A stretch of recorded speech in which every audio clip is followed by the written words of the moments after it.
that the team that I have carefully selected and that has been approved by Parliament is going to serve with the integrity that is expected of you, the professionalism that will give us results, and the cohesion that will make our team succeed as one.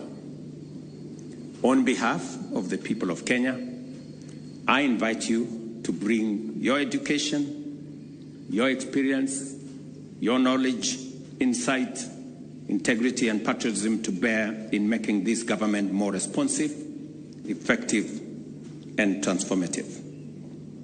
It is my prayer that the Almighty God will grant you the wisdom, motivation, vision, and character to serve effectively. I thank you very much, and I want to thank also members of your families who have come here. And I know very well that with their support, we will have a great team. Thank you very much. God bless you. And welcome to this team. Asanteni sana. And happy Easter to all of you.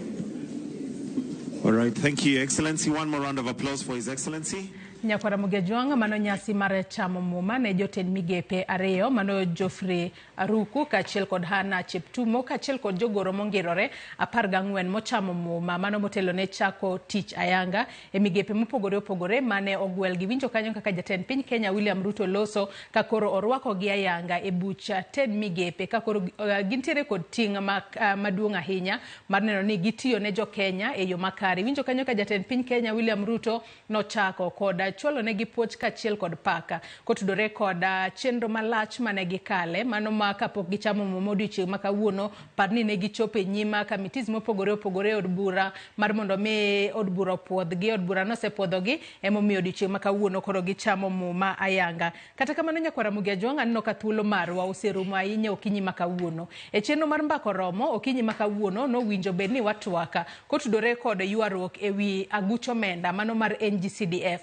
Kata kamano kaluore ni thuolo marwa osedhi ahinya ok wabibedo kod nyalo mano mar bedo kod twak maket kod mano kaluore ni twak makamano wanyalo kata chwale odiochieng' machielo mar mondo mi wabua go mbaka ewi gucho menda mar NGCDF ma governors kachiel kod jod bura osebedo kalaro. Wang'eyo ni od bura do mamalo ne oseyango ni agucho menda mar NGCDF en ataro mar cheka. Kata kamano jod bura osebedo ka otayo menda makamano. Kata kamano governors ne okichore gi chien ka giwacho ni gin gionge kod gombo moramora mar tayo agucho menda mar NGCDF. To in kaka japenya paro mari en mane kotudore kod agucho menda mar NGCDF?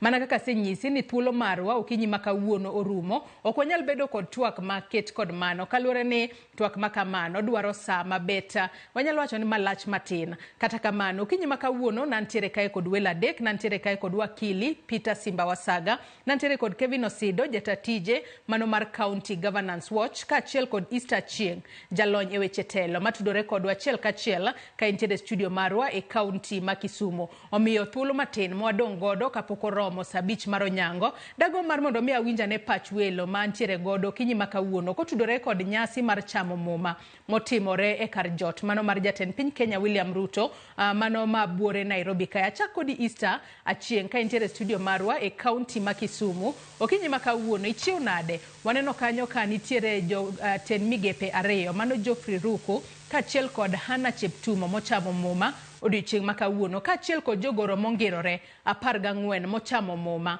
kaluore ni koro gibro bedo ka gichako tich ayanga odiochieng' makawuono.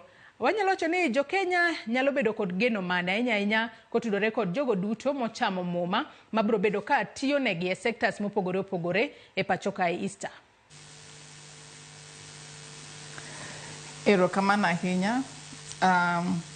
Kawuono kawarango kaka jok mochamo muma adwa wacho e achiel mar Hana nikech weche mang'eny manowuok kanyo. Koro wawacho ni wasineno ka Millie Odhiambo be wacho ni bokonye mondo ng'e kaka inyalo taa tich nikech kosechamo muma en men kanyo. So ka en kanyo en monego okonye kaka onyalo tayo tich mondo ong'e ni gik ma rango wach chwech mar gik marango nyaka kaka mine nyalo dak gi chuo bende ma kaka nyalo dak mondo gidagi gik machando gi nyaka bende notimo maber.